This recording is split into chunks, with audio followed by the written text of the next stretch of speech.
Iginit naman ng Malacanang na hindi pa rin ligtas sa investigation ng mga opisyal ng gobyerno na nag-resign sa gitna ng usapin sa flood control anomaly.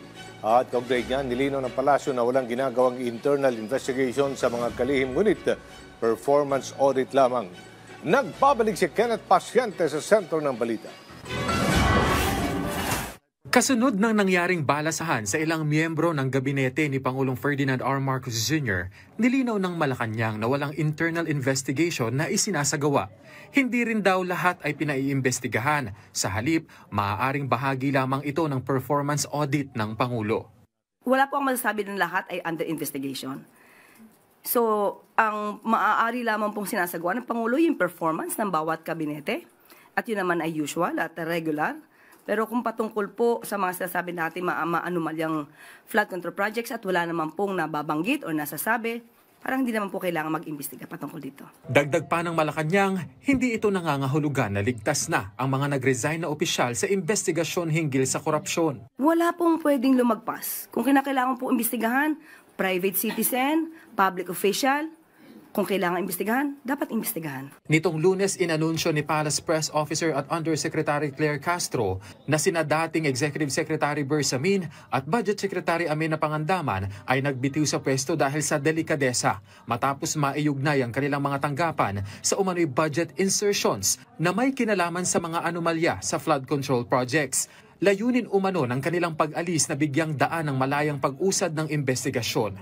Sa gitna ng rigodon, ipinunto rin ng palasyo na lahat ng opisyal laging nagseserbisyo alinsunod sa kagustuhan ng Pangulo. Tandaan po natin, lahat naman po kami ay ang aming service ay upon the pleasure of the President. Sabi nga nila, pagpasok mo dito, hindi mo alam kung ito na yung huling araw mo. So lahat po kami dapat ay handa doon. Sa bagong Bayani Awards na dinaluhan ng Pangulo kahapon, nagbitiw ito ng biro. Of course, our First Lady, Luisa Araneta Marcos, who has recently been traveling to Europe to assist with the OWA with some of the activities that. So she has become our ambassador now for migrant workers. It's your new designation. Di ba magka-cabinet shake-up tayo sa kasama ka na dun sa... Ang pahayag na yan ng Pangulo, klinaro ng Malacanang. Tingnan na lang po natin. Kasi kung nakita niyo po na parang pabiro po yung pagkakasabi ng Pangulo. So, yun muna po tayo. Face value. Sa ngayon po ay wala pa po sa ating ina-announce or isinasabing update patungkol dyan. Samantala, tinawag namang pagtataksil sa bayan ng Malacanang ang mga report na umano'y pinopondohan ng ibang mga bansa ang ilang aktibidad na naglalayong pabagsakin ang pamahalaan. Mahigpit daw na binabantayan nito ng Armed Forces of the Philippines. Kung may katotohanan at makikita po sa kanilang pag-iimbestiga na foreign-funded itong kanilang isinasagawang rally, masasabi po natin ito'y pagtataksil sa bayan.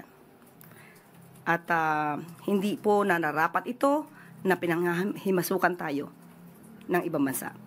Ang politika natin ay mukhang pinanghihimasukan na ng ibang bansa.